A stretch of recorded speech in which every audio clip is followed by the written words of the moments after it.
अचानक यूएई के प्रेसिडेंट पहुंच गए रशिया और इस मीटिंग के बाद पूरी दुनिया सन्न है और स्पेशली यूएसए को सबसे बड़ा झटका लगा है।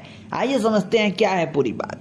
दोस्तों, दरअसल पिछले कुछ दिनों से यूएसए मिडिल ईस्ट कंट्रीज से कह रहा है, मतलब कि सऊदी अरब, यूएई, कतर से कह रहा है कि आप अपनी ऑयल की प्रोडक्शन बढ़ाओ, जिसके कारण दुनिया में तेल सस्ता होगा और इससे यूरोपियन देश रशिया से निर्भरता हटा सकेंगी।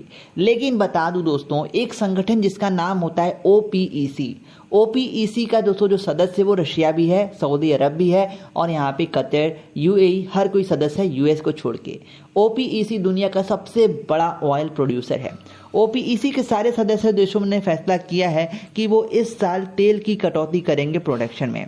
अब यहाँ पे जाहिर सी बात है, ओपीईसी में सबसे ताकतवर देश रशिया है तो उसने ये सारा काम कराया है। इस बात को लेकर दोस्तों यूएसए कह रहा है कि अगर ओपीईसी ने तेल की प्रोडक्शन को नहीं बढ़ाया तो जो सिक्योरिटीज वो सऊदी अरब और यूएई को प्रोवाइड करता है वो अपने सारे सैन्य बल को वहां से वापस बुला लेगा और उन पे खतरा मंडराने लगेगा।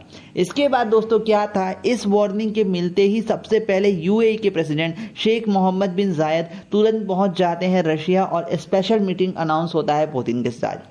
अब ये मीटिंग काफ़ी ज़्यादा सीक्रेट है, इसके बारे में कुछ डेटास नहीं मालूम है, लेकिन आई होप मेरे एक्सपीरियंस से मुझे लगता है कि जो यूएस कह रहा है कि हमने सैनिक बुला लेंगे, तो यहाँ पे शेख मोहम्मद बिन जायद शायद यहाँ पे रशिया से सिक्योरिटी गारंटी लेने गए होंगे कि आप मुझे बेहतर से बेहतर हथियार सप्लाई करो, क्योंकि इसके पहले सऊदी अरब और यूएई अमेरिका के हथियार पर निर्भर थे और इससे कहीं ना कहीं बात करोगे ना तो रशिया को बहुत फ़ायदा मिलने वाला है। अब जो रशिया के पैर हैं वो मिडिल ईस्ट में भी जम रहे हैं, क्योंकि दोस्तों यूएई पहुंचा है, कुछ बस सऊदी पहुंचेगा अगर यूएसए ने अपनी धमकियां वापस नहीं दी तो।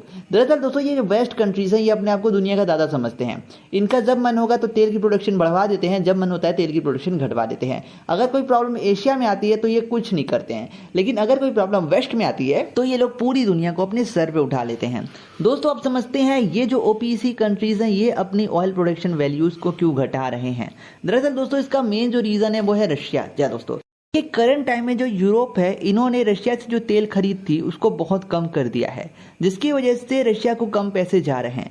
अब देखिए मार्केट में जब यहाँ पे सप्लाई कम हो जाती है तो चीज़ों की प्राइस बढ़ जाती है। अब जो यूरोप तेल रशिया से खरीदेगा वो कम तो खरीदेगा लेकिन महंगी कीमत पे खरीदेगा, जिसके कारण जो यहाँ पे रशिया का लॉस है वो इस साल के अंत तक रिकवर हो जाएगा। ओपीईसी का ऐसा मानना है और इससे जो तेल रिच कंट्रीज है, ऑयल रिच कंट्रीज है, इनको अधिक प्रॉफिट होगा। हालांकि दोस्तों अगर हम बात करते हैं इंडिया के कॉन्टेक्स्ट में तो हमने रशिया के साथ पहले ही ट्रेड कर लिया है और हमें एक अच्छी कीमत पे तेल मिल जाता है, बशर्ते सरकार इसे सस्ता नहीं बेच रही है, वो बात अलग है। लेकिन अगर सरकार चाहे तो 70-80 की रेट पे बेच दे तो भाई हमारी तो चांदी चांदी हो जाएगी।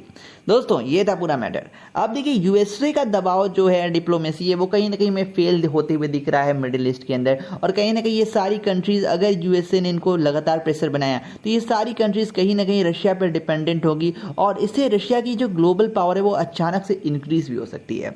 दोस्तों आप इस पर मसले के ऊपर अपना क्या ओपिनियन रखते हैं कमेंट बॉक्स में जरूर बताएं और भी ऐसे खबरों बने रहने के लिए सब्सक्राइब और चैनल वर्ल्ड फोरम्स।